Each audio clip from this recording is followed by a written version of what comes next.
Drake was drugged and humiliated by Kendrick Lamar as the entire world watched in the year 2024, but it sure looks like Drake might not like himself that much because here he is again trying to allow himself to be embarrassed by Kendrick Lamar some more because he just filed yet another lawsuit in regards to their beef and rap battle, and now he's out there suing Universal Music Group, which he and Kendrick Lamar both release music through, and he is suing them for having contributed everything they own to have Kendrick Lamar's diss track Not Like Us go viral, which resulted in his very shocking downfall. Now, I do love Drake. He's one of my favorite musicians in the entire world, and I was very sad that this whole thing happened to him, you know, the downfall, the defeat, and everything in between.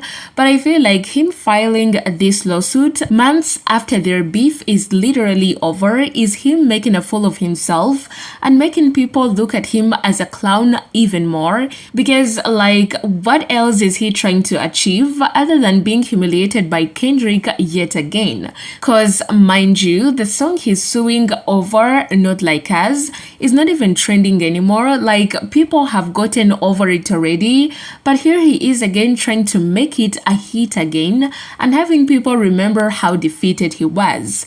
I feel like whoever advised him to do this actually hates him, because even the public is not siding with him, honestly, as expected, because they were never with him to begin with.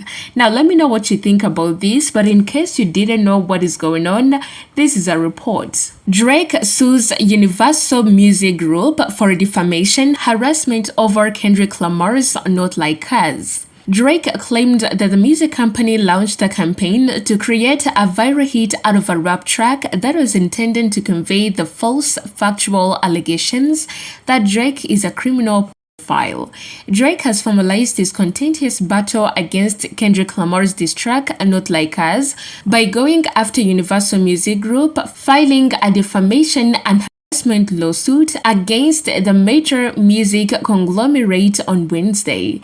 The Canadian-born rapper, whose real name is Aubrey Drake Graham, claims that UMG unleashed every weapon in its arsenal in the company's campaign to turn the diss track into a viral hit, according to the 81-page complaint obtained by Rolling Stone.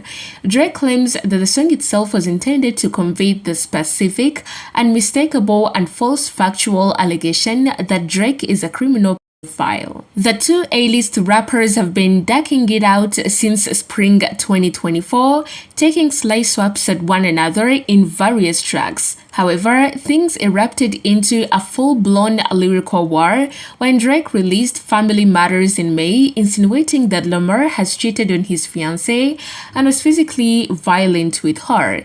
Lamar immediately responded with the back-to-back drops of Meet the Grahams and Not Like Us, with the latter's hook of Certified Lover Boy, Certified File becoming an instant slam dunk in their feud. Notably, Drake is not suing Lamar over the song and its lyrics, clarifying that the lawsuit is not about the artist who created Not Like Us. Instead, he claims that taking legal action is entirely about UMG, the music company that decided to publish, promote, exploit, and monetize allegations that it understood were not only false but dangerous. As UMG knows and has known at all relevant times, the recording, image, and videos allegations are unequivocally false. The court papers continue.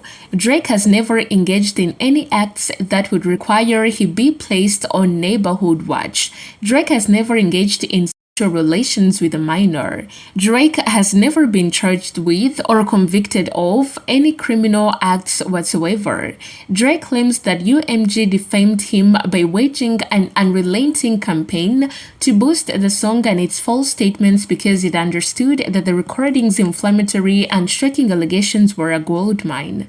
Drake filed a lawsuit against his label, Universal Music Group, to hold UMG accountable for knowingly promoting false and and defamatory allegations against him, the rapper's legal team at Wilkie Farr and Gallagher LLP said in a statement provided to Rolling Stone. Beginning of May 4th, 2024, and every day since, UMG has used its massive resources as the world's most powerful music company to elevate a dangerous and inflammatory message that was designed to assassinate Drake's career and led to actual violence at Drake's doorstep. UMG wants the public to believe that this is a fight between rappers, but this lawsuit is not brought against Kendrick Lamar. This lawsuit reveals the human and business consequences to UMG's elevation of profits over the safety and well-being of its artists and shines a light on the manipulation of artists and the public for corporate gain. A spokesperson for UMG fired back in a statement, saying that the notion that the company would intentionally seek to harm any artist's reputation, especially Drake, was flat out ridiculous. We have invested massively in his music, and our employees around the world have worked tirelessly for many years to help him achieve historic commercial and personal financial success, they said. Throughout his career, Drake has intentionally and successfully used UMG to distribute his music and poetry to engage in conventionally outrageous back-and-forth rap battles to express his feelings about other artists, the statement continued. He now seeks to weaponize the legal process to silence an artist's creative expression and to seek damages from UMG for distributing that artist's music. We have not and do not engage in defamation against any individual. At the same time, we will vigorously defend this litigation to protect our people and our reputation, as well as any artist who might directly or indirectly become a frivolous litigation target for having done nothing more than write a song, UMG's statement concluded. In addition to the song's lyrics, Drake took offense to the song's cover art, which shows a satellite view of his Toronto mansion filled with red markers that are presumably meant to represent registered offenders living at the address. Identifying where Drake lived and accusing him of being a pedophile was the 2024 equivalent of Pizzagate, the lawsuit claims. After the song's release, Drake claims there were 3 separate intruder incidents at his home, including a break-in attempt and someone opening fire at the property, injuring his security guard. These events were not coincidental, the lawsuit claims. UMG's greed yielded real-world consequences. Drake is represented by attorney Michael J. Gottlieb, who notably represented Washington, D.C. pizza shop owner James Alefantis, whose store was targeted by a Pizzagate conspiracy theorist who opened fire in the shop in December 2016. The lawsuit comes a day after Drake's company Frozen Moments voluntarily withdrew his pre-action filings against UMG and Spotify from November in favor of the new federal filing. Drake originally attempted to rope in Spotify in his forthcoming legal battle, accusing UMG of enacting a scheme to use bots and payola to boost the song on radio and streaming services. Spotify, meanwhile, was recommending the song to users and/or allowing bots to artificially inflate the song streams, Drake claimed in court filings.